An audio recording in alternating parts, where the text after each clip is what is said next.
અમદાવાદમાં કરોડોની નકલી નોટના કૌભાંડ મામલે મોટો ખુલાસો થયો છે। સત્યમ યોગ ફાઉન્ડેશનની ગાડીમાં કરાતી હતી નકલી નોટોની હેરાફેરી।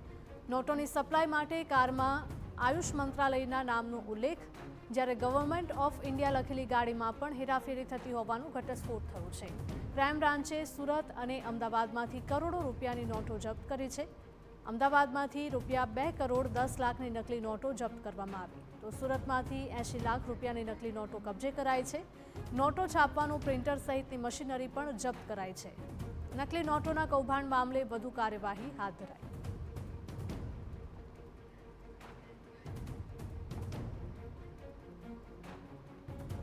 અમારા સંવાદદાતા હરીન જોડાયા છે લાઈવ વધુ અપડેટ સાથે। હરીન, જણાવશો કે કરોડો રૂપિયાની નકલી ચલણી નોટો મળી આવી છે। છેલ્લા કેટલા સમયથી આ કૌભાંડ ચાલી આવ્યું હતું?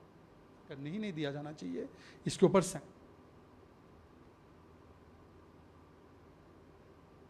કરવામાં આવી છે અને ત્યારબાદ તેની જાણ સુરત ક્રાઇમ બ્રાન્ચને કરતા ત્યાં પણ છેદરડો પાડવામાં આવ્યો છે। નકલી નોટો જે 500ના દરની છે તે મળી આવી છે। 2 કરોડ 10 લાખની નકલી નોટ છે મળી આવી છે, પરંતુ તપાસમાં ખુલાસો એ થયો છે કે જે ફોર્ચ્યુનર કાર જોઈ રહ્યા છો કે તેમાં એક મહિલા સહિત 6 લોકો આવ્યા હતા અને સુરતથી તે અહીં જે 500ના દરની જે 2 કરોડની નોટો હતો તેના નિકાલ માટે આવ્યા હતા। પરંતુ આ નકલી નોટોની હેરાફેરી માટે શ્રી સત્યમ યોગ ફાઉન્ડેશન છે તેનું બોર્ડ મારવામાં આવ્યું હતું। આયુષ મંત્રાલય ગવર્મેન્ટ ઓફ ઇન્ડિયા છે તેનું બોર્ડ લગાવેલું છે। આ કારમાં હવે તપાસ કરવામાં આવી રહી છે કે તેના માલિક કોણ છે, કેના નામે આ કાર રજીસ્ટર છે, આ કારમાં જ શા માટે નકલી નોટોની હેરાફેરી થતી હતી। જોકે સમગ્ર બાબતનો ખુલાસો થયો ત્યારે અમદાવાદ ક્રાઇમ બ્રાન્ચ છે તેણે સુરત પોલીસને જાણ કરી હતી અને ત્યારબાદ સુરતનું જે વરાછા વિસ્તાર છે ત્યાં આ એક નકલી નોટ છે ત્યાં છાપવામાં આવતી હતી અને ત્યાં પોલીસ દ્વારા દરોડા પાડવામાં આવે છે। પ્રિન્ટર સહિતની જે અન્ય સાધન સામગ્રીઓ છે તે કબજે કરવામાં આવી છે અને ખાસ કરીને 500ના દરની 40,000થી જે વધુની નોટો છે તે કબજે કરવામાં આવી છે।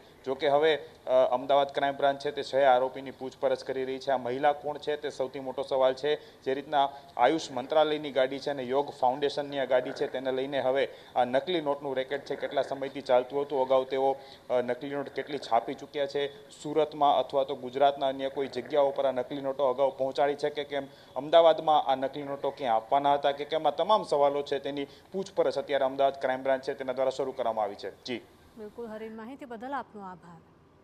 સત્યમ યોગ ફાઉન્ડેશનની ગાડીમાં આ નકલી નોટોની હેરાફેરી કરવામાં આવતી હતી। નોટોની સપ્લાય માટે કારમાં આયુષ મંત્રાલયના નામનો ઉલ્લેખ પણ કરાયેલો છે। ગવર્મેન્ટ ઓફ ઇન્ડિયા લખેલી ગાડીમાં હેરાફેરી કરાતી હોવાનો ઘટસ્ફોટ થયો છે।